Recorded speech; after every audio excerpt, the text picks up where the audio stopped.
I just want to like find true reality, true crime fanatics, and dive into this. Okay, see, I already hear the hesitation in your voice, and I understand. But I know that there's somebody out here watching that knows exactly what I'm talking about. Hi everyone, I'm BetinaBunni. I know I've been MIA for 2 weeks. One of the reasons is my daughter just turned 9, so that was fun. I can't believe I have a 9-year-old, but we did a whole day for her, just for her to go to the spa, get her hair done, her nails, her makeup, get a dress. We didn't have that much intel on being in Tucson, Arizona. We've only been here for like 3 months now. But when we went to one of the malls, we seen a place that's what they do for little girls, and we thought that'd be perfect because she's a princess. So we had a lot of fun. And one of the other reasons, I just been kind of feeling blah and getting in my own head. I do have social anxiety, for anyone that's kept up with me. So how do you do this, which is speak and be on YouTube when you have social anxiety? For me, I just want to do stuff that I like and speak about stuff that I like and power through. And like my core audience, or my core objective, that's a better word, is to reach people who just love reality or true crime or whatever I'm speaking about, who maybe want to gain another perspective to see how somebody else is thinking. There's a lot of people that may disagree with me, and I respect that because we're all different. We all see things differently. But I'm not the type of person to go back and forth and just say, oh, you're wrong and I'm right. Because, I'm not always right. But with that being said, that's why I just want to emphasize these are my opinions, my thoughts. And I respect your opinions and your thoughts. So that's why when I say, tell me what you think, I genuinely want to know. What do you think? So when I read it, I could be like, okay, I see that. Or maybe it'll make me double down and be like, no. But I just, I respect everybody. I respect everybody's opinion. And I just want to find true reality, true crime fanatics, and, dive into this. I feel like my husband's home. He's trying to sneak up on me. Sorry. Okay. So Daisy, Chief Stew, and Captain Glenn obviously is the captain. So those are the same people. We have some newbies. Come on. I knew it! He's here. See? Okay. So let's go back. Okay, so there's a couple newbies. There's Tom and Kelsey, who joined Gary on deck, and then Gabriella and Ashley, who joined Daisy in the interior. Marcos is a new chef, and the first few episodes obviously are going to be seeing how they gel together. You can already see Tom is kind of young. He gets caught up in the party aspect of it. He throws up the first night. He's living in a quarters with the captain but throwing up, so that's not really a good look for him, and I think he kind of takes that with him going forward. So, and he's also going through drama with Ashley, who is she's a stew. She's the third stew, to be exact, because Daisy decides that Gabriella should be second and Ashley should be third. So he's already getting into it with her because he likes her, and then Ashley's basically like, you're not my type. I usually date older guys, and I just don't like young guys. Even though he's only a year younger than her, he takes that offensively, which can show his age, because it's like, somebody don't like you for whatever reason in their mind, like, on to the next, you know what I'm saying? Like, that's not even what you're there for. You're there to work. So that's part of that drama. And also with Tom, this is the thing that perplexes me. So as a viewer, I see, as I'm watching the show, obviously there is a chain of command. If you're on deck, the bosun, well, probably Colin, chief engineer, captain, chief engineer, first officers, bosun, and then, you know, everybody else is underneath. And then as far as interior, you have the chief stew, second stew, third stew, and so forth, you know, whatever that case is. But it's a chain of command. It reminds me of even my husband. He's in the military, you know. As an airman, if you come in as an airman, which is probably the first steps, you don't go to a master sergeant, and if he's telling you something to do, you don't fight back with him. And that's what it seems like Tom's having a hard time with, like taking direction, listening to orders, like it's just bad. And obviously I'm just paraphrasing throughout this season because it's a total of like 13 something episodes, maybe 17 episodes or so.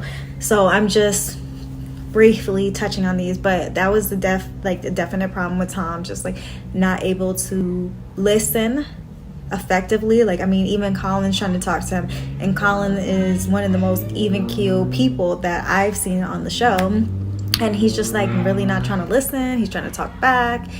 And the reason I'm always like surprised is because like either do not watch these shows or do not know how yachting works. Like, if you go into this, I would think you would try to, like, you know, do your research and see what you need to do, and you always got one.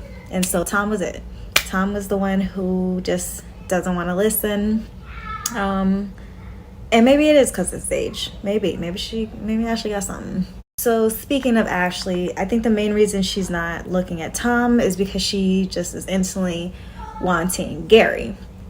And the thing about Ashley is she reminds me of Sydney from season 2 of Below Deck Sailing. And when I say that, Sydney worked with Gary on the deck, and they hooked up the first night.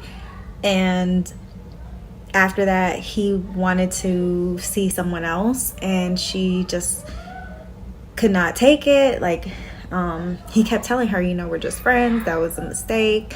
We need to move forward. We work together, and she just was not hearing it. And it's one thing to like not understand that. That's, you know, because you just like the person. But it's a whole nother thing when you're putting down other women to justify why you can't get it through. For example, like Sydney would be like, I'm the prettiest girl on this boat. She would compare herself to the girl Allie, who is the girl that Gary was really interested in. She was constantly comparing, constantly trying to be in competition with her and saying like, oh, I'm better than her. I could beat her in whatever. They were trying to do yoga. She's like, oh, I could beat you. It's just like unnecessary. Like, so that's who she reminds me of, because she came on the boat, from what I seen, just thinking like she was the best thing ever. Kind of the same vibes. Like, I am the prettiest. I can get anybody I want. It's no problem. Like, for me, it's like, if you come off like that, then that means that you probably have some self-esteem issues, because people who can get whoever they want don't go around saying, oh, I could get whoever I want, or oh, I'm so pretty. Like, nobody does all of that. I mean, you just need to be like, or maybe like you just need some humble pie. Like, because let's say you can get anybody you want, okay, what's the point in like bringing that up? Like, Gary for the longest like was not trying to get with her. Did he kind of, I don't want to even say he led her on, because I know there was several times where he was just like, you know, that's not what I'm trying to do. He would be, you know, drinking, and then that would be a different story. But for the most part, he was telling her like, I'm not interested, and she just wouldn't take no for an answer. And Gary's the type of person, like, everybody knows he flirts with everybody. I really feel like Gary's a good bosun. He's good at his job, but unfortunately when he drinks and he has lady drama, like he just gets involved in too much drama. Like he just needs to concentrate on his job and just be the best bosun he can be. It kind of reminds me of like Below Deck Eddie, but like to the max. Like Eddie was a good bosun, and this is before the last season because I have an issue with that, but that's a whole nother topic. But he was good, you know, at his job, but then he got caught up with a girl, and then it just like spiraled, and Gary just can't seem to not get caught up in this drama. So finally, I think Ashley is fed up, and she's like, okay, if Gary doesn't want to hook up with me, I'm gonna do whatever I want to do. I'm gonna hook up with somebody else, and that's fine. But who does she go to? Tom. Who's the same person that she said that she's just not attracted to or doesn't like because he's too young. So that is interesting. And then they started doing like little coupley things here and there, and I think that is one of his downfalls, like getting caught up in Ashley. Tom's downfalls is getting caught up in Ashley and that whole drama. I think the first bad thing after they hooked up was that he was on anchor watch, and then she got up and she started kissing him. As they're kissing, the boat starts dragging, and it was so crazy to watch. We've never seen that happen on any of the below decks that I could recall. And I think he was just so caught up in all these other things. Like he didn't realize like the winds were picking up that quickly because they were like making out and stuff like that. And I wonder if they're gonna say anything about that on the reunion, because after everything dies down, they get everything under control. He says, it just happened so quickly, I didn't know, like it wasn't anything, but he was making out with her and maybe a little preoccupied. So I wonder if they're going to bring that up at the reunion as a topic, like, wait a second, you said that you were paying attention the whole time, but in fact you weren't. So could that have been part of the reason? And then it's like, now they don't feel safe with him. So different from like all the other below decks that I've seen, below deck sailing, they really put an emphasis on night watch, somebody staying up, having that late night shift, so that if anything like that happens, like the winds pick up and they start dragging, which is really bad, and they start dragging into other little boats or whatever happens, that person will be able to notice when there's a change and either, you know, call one of Gary, who's the bosun, or the captain even, to come help so that they can keep everything stable. But since he did not do that, and it picked up really bad to where it was a serious situation, they had to like start up the engines. They had to, because I mean, for us it's like we don't think about it, but some of those situations could be like dangerous and life-threatening. So they just don't trust that he understands what the job entails. And then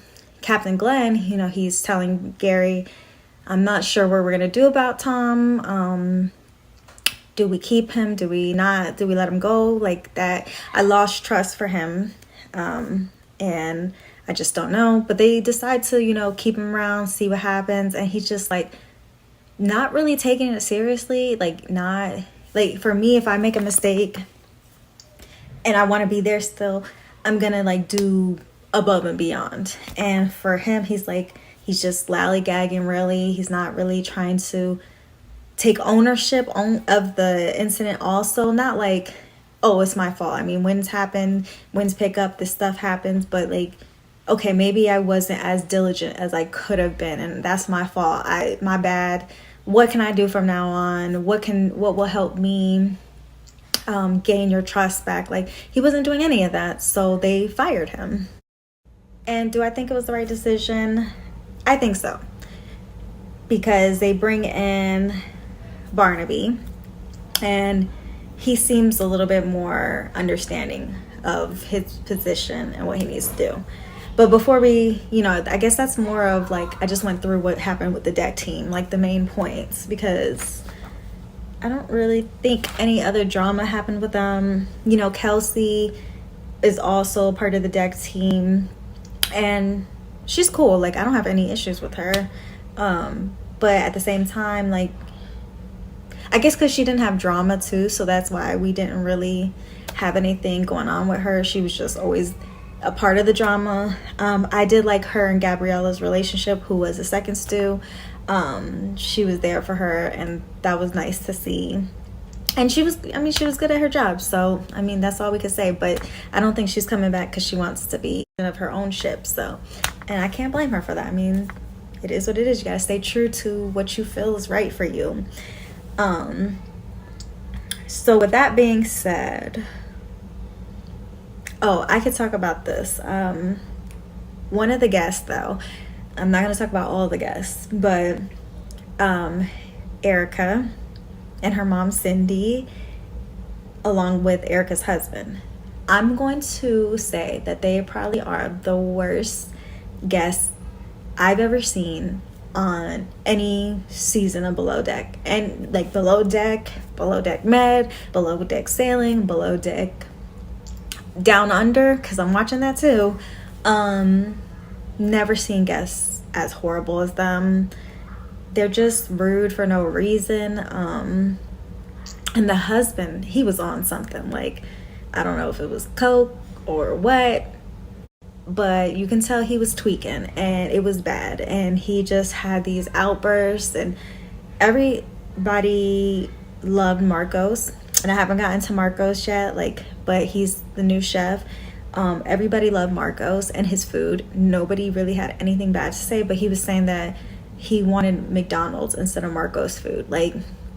And then their own friends were saying that he's known for doing this to publicly, throw tantrums and say, oh, this service sucks, this food sucks, so he can get out of paying, which is my thing. I'm like, oh, he just doesn't want to pay. But if you got money, right, like you're trying to portray yourself to have, then why are you acting like you can't pay? Like, something not adding up. And Erica is just sitting there allowing it, because if that's my husband, he's going to be in the cabin by himself. You're not coming out. You're not going to embarrass me like that when we're on national television. It just pains me, that they had to endure this family again. And then to add a cherry on top, the husband. But the mom, Cindy, even, she has on full bronzer. She sits on the couch. It's clear. She gets up. There's stains there. And the captain's like, this is uncomfortable, but, there is stains there. And when you know that if there's damage on the boat, that you have to be responsible. So, and at first she's blaming everybody else. Nobody else has bronzer but this lady. And she's like, oh, well, you guys have to put in. And the other guests are like, no, we're not. So I'm glad they stuck up for themselves and didn't just say, you know what, here.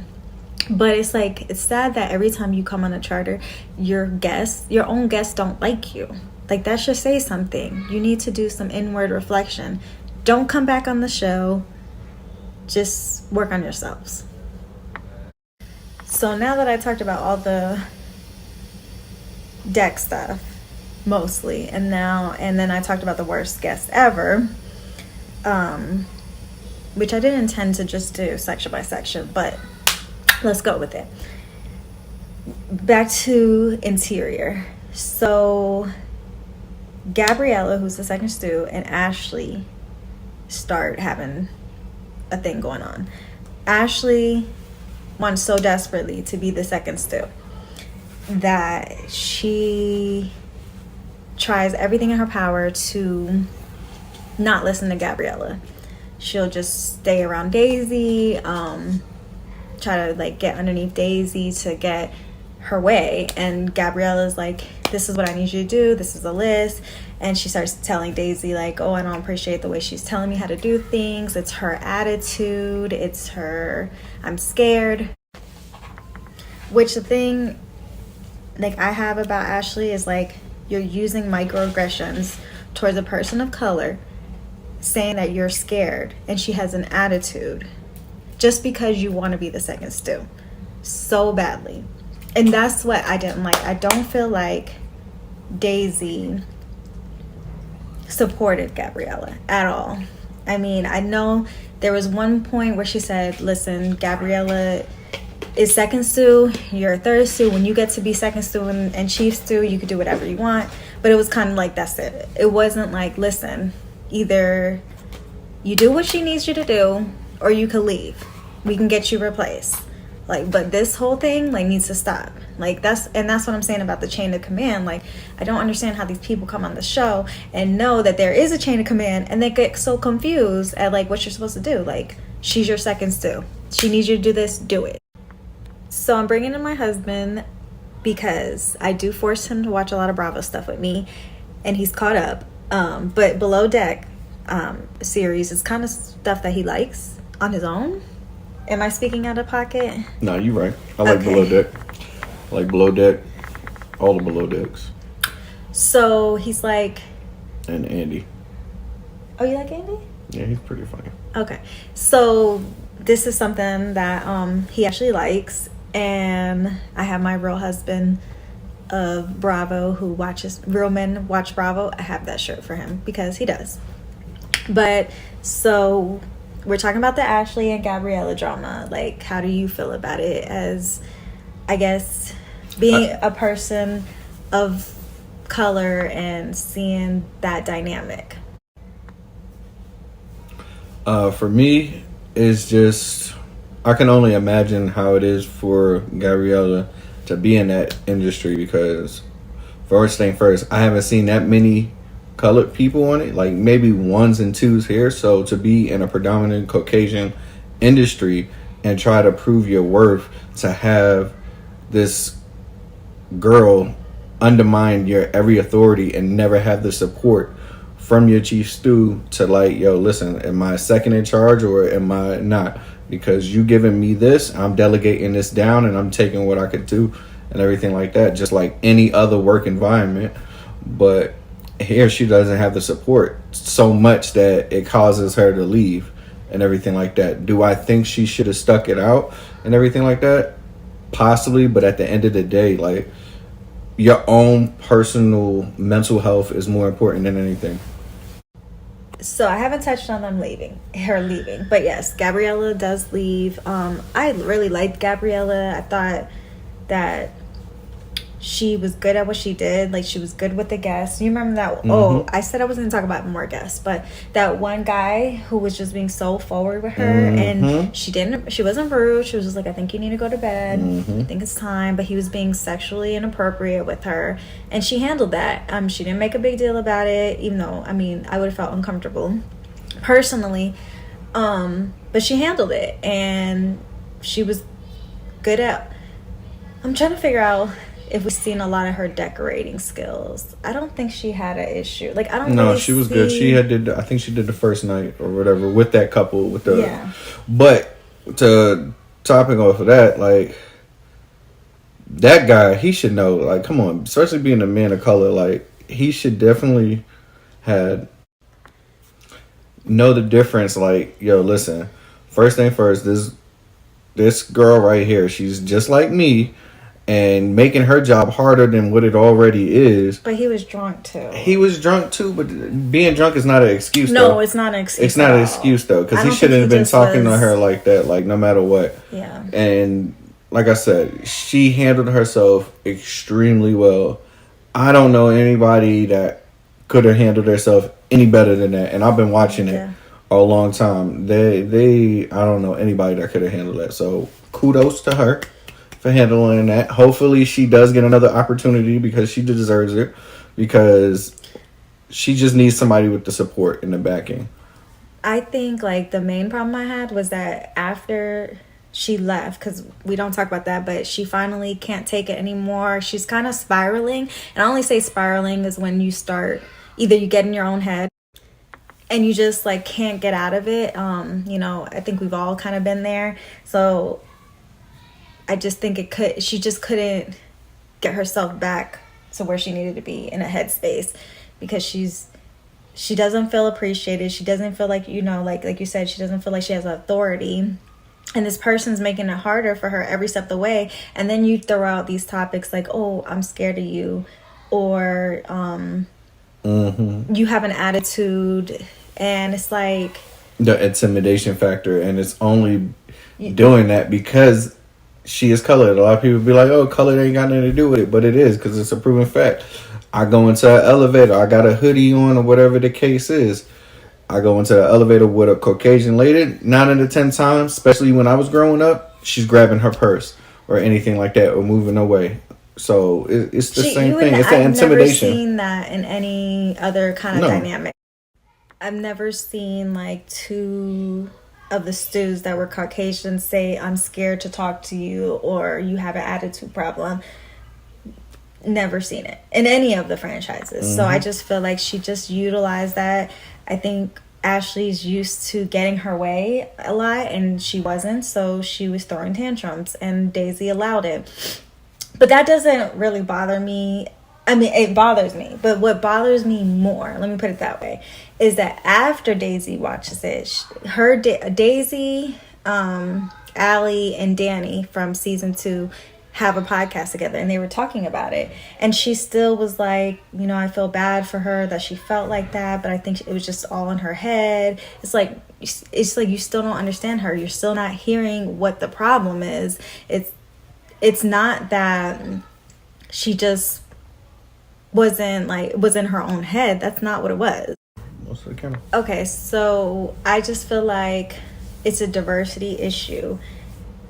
When you're not versed or educated on the problems of people of color, it just goes over your head because you don't deal with that. You have white privilege, and that's not a problem for you. But I definitely think that they need more diversity training, because to be in a Caucasian industry, more dominantly Caucasian industry, you're not going to understand the issues that people of color have on this boat. And if you don't know what to look for, it's gonna go over your head. And I think that's what happened with Daisy, and I'm kind of disappointed because I know they read the comments. I know they see what people think. Like, maybe you should be like, you know what, my bad, I messed up as far as with Gabriella. I should have done this, I should have done that. I wish she would have come. I wish I would have been available for her to come with me. Because that's the other thing that Daisy says in her podcast. She kind of says, like, I have so much going on, I don't have that much time. Well, you need to make time for this. Because this is something different. This is not just two crews just don't get along. And it's part of being a leader. You establish boundaries and everything like that. You establish from day one. You establish your expectations and everything like that. So if I'm saying that you are second in charge, I'm sitting down third stew, and I'm like, listen, she is second stew, so this is how this is done. And then for somebody like Ashley, who is a third stew and who's been a third stew, you should already know this and everything like that, and not try to get second stew by trying to chop somebody's legs under. Yeah. And I just didn't appreciate that, man. I hope Gabriella get a second chance. Yeah. So that's it for your part. So in the conclusion of it, Marcos and Gabriella also get into it because, like I said, I already feel like Gabriella was having a hard time dealing with Ashley. Then this, her and him, I just felt like they would just get drunk and say stupid things. And I'm not gonna say that she wasn't saying things like, come on, like, don't, just leave it alone. She was. But he was saying, I'm not going to get involved in this drama. I'm going to ignore it. But then he would be saying stuff back to her and just being rude too. And knowing that he's a Capricorn, that makes sense to me because Capricorns just don't want to back down. Yeah, brother. Yeah, so even if he's wrong, and he just should have let her did her own thing. And I just think after that, mentally she couldn't take it, so she ends up leaving.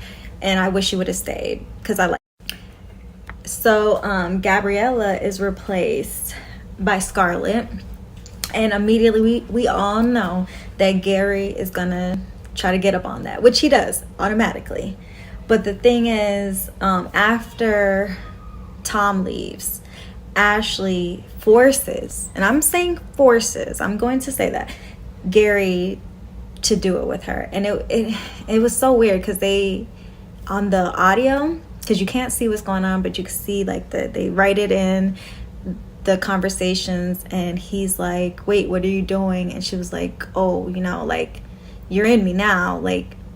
And it seems like she's almost forcing him. And it's the weird thing is, if it was the guy doing that to the girl, it would be outrage, right? But what do you do when it's the girl doing this to the guy? He was inebriated. He said multiple times he didn't want to, and she still did it anyways. And after, you can tell she still wants to mess around with him, but he's like, no, I don't want to. I'm not interested. He tells everybody around, I'm not interested in that. I wish I wouldn't have done that. And I guess that's why she can't take it. So when Scarlett comes on, everybody knows that he's going to talk to her. He tries to talk to her, and they end up kissing and stuff and everything. But Ashley is throwing such a tantrum because she doesn't want it to happen, making it a point to tell Scarlett, oh yeah, we just hooked up. I mean, it was just like one time, it was drunk, but whatever. But you intentionally said that so this girl will know, so she won't do anything with him. If anything, you're probably putting in her mind more like, what is it about this guy? Maybe I should, which is what she says. It's like, I like what I can't have, or what, you know, other people don't want me to have. So yeah, it is what it is. And it was so bad. So Ashley was definitely trying to mark her territory, like my husband just said. But in the worst way ever. It just makes you look desperate. And I don't understand it, just because if you're this person, like you said, when you first came on the boat, you can have anybody you want. You're the best looking person on the boat. Like, why are you looking desperate then? Like, what is it? It doesn't align with what you're saying for anybody. Like, anybody could see this. But she intimidates the whole situation so much. And even Daisy gets into it, which I'm surprised, you know, with Scarlett being like, you shouldn't mess with him. Okay, if you do it, that's your drama and stuff like that. To where Scarlett's like, I don't want the drama between me and the other crew, so I'm not going to do it. And so she ends up like kind of leaving him on his own. And they end the season like they seem like they gelled towards the end. Another dynamic about Ashley and Scarlett was the second stew thing again, where Ashley was being so insistent on like, okay, well, this girl's new, so I should be second stew, which shows that her whole intention was to be second stew the whole time. She would not do anything. She would not take anything less than. And to the point where Daisy, I think she finally was getting it. Like, this girl just wants to be second stew so badly. She's not understanding what it takes to be second stew, to be chief stew, to go up. And she makes both of Scarlett and Ashley junior stews, which I think was the right decision, because she was like, get that out your head. Like, you need to just focus on doing your job. Your job will prove that you can be these things, not you insistently putting it in my ear, fighting about being second stew. Like, that's not how it works. You and your attitude, your job, like how well you do your job is what makes you second stew. I think Daisy finally understood no, I don't, because like I said, she doubled down. But she was seeing Ashley for what it was and saying it's not about bossing people around. It's about being the best person you can be at your job, being a support system for that chief stew. That chief stew knows that if you're there, everything will be handled. And she just, for me, she didn't seem like that person. She always seemed to like drop the ball.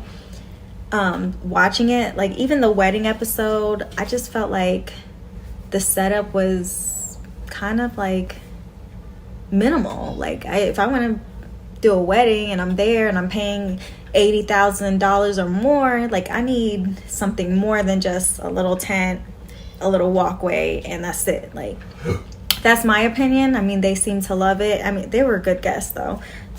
Those guests were. So for me, when Daisy makes Ashley lead stew by the end of the season, like not even, it was after all the charters are done, so she could put it on her CV. I still don't think she earned that, to me personally. Like, I think her table setting was good, but other than that, like, her urgency wasn't there for me.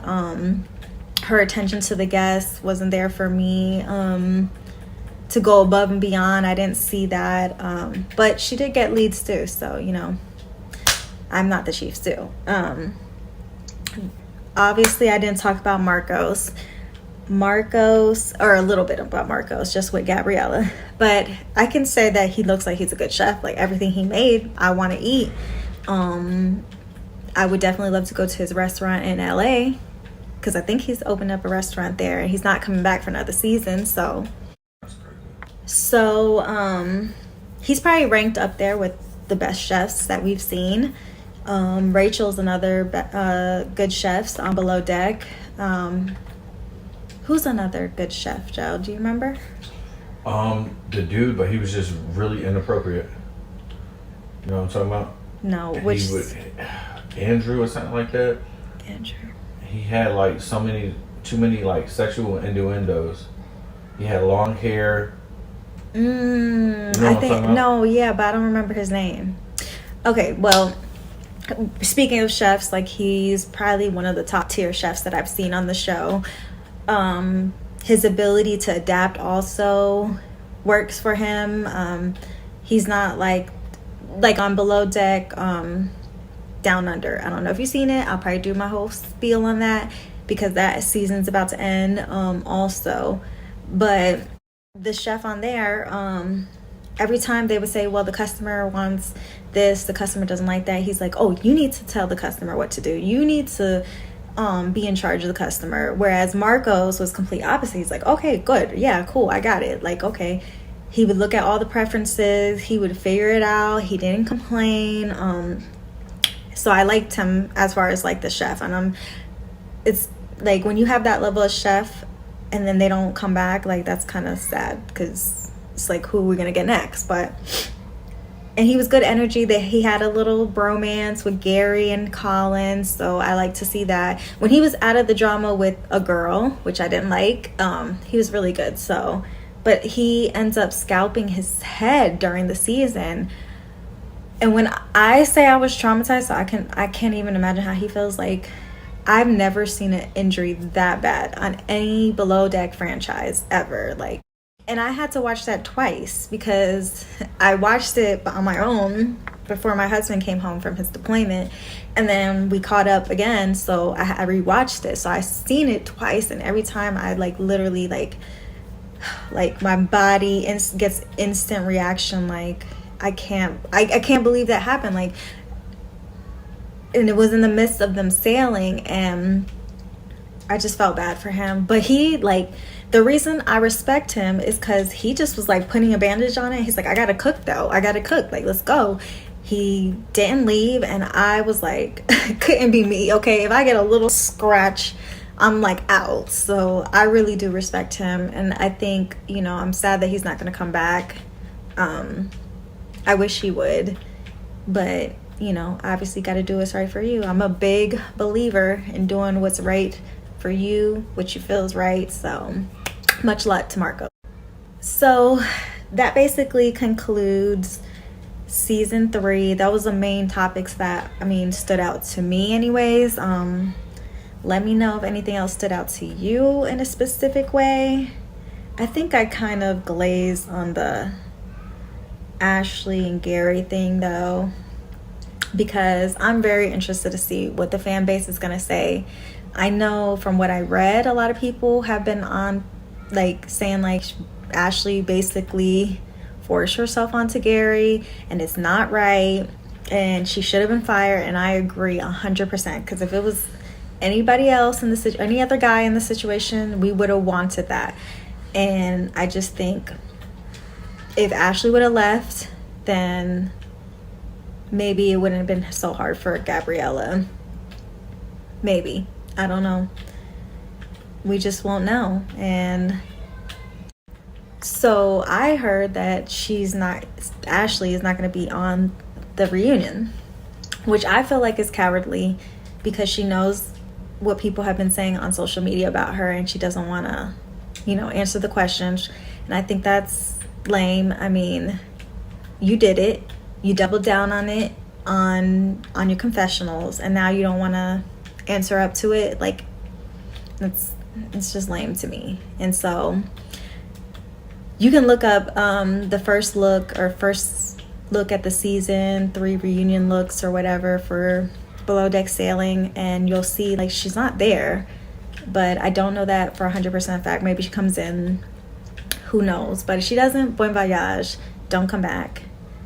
Let me know what you guys think about the season, how you felt about it, and I'm looking forward to seeing season 4. Bye. So I had to come back because I went to watch the first look Below Deck Sailing reunion just to double check to see if Ashley was there, and I didn't see her on the screen, but they started talking about Gary and Daisy have something exciting, and all of a sudden you see them like together in the same place, and then everybody is like, oh, are they together or something? Is that the big news? Because Bravo loves to stir the pot, stir our minds. But I really think that they're just on the same boat. They're in the same hotel, and that's why they're together. I don't think that they're actually a couple. You can quote me on that. My prediction. Hopefully I'm right. But I was supposed to talk about Gary and Daisy. I had it in my notes, but I forgot about it for a couple reasons. Gary and Daisy did kiss on the boat, which was surprising. And it wasn't just like one little kiss. It was like a full-on make-out session in the hot tub. It looked passionate and stuff like that. All the crew members, especially like Captain Glenn and Colin, were saying, I think there's something going on with them. I don't like this. And I don't like this because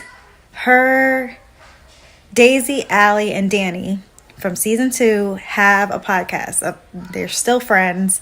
And I just think that's kind of girl code. You don't go messing around with a girl that you're friends with ex-boyfriend, because they used like Allie and Gary were really dating.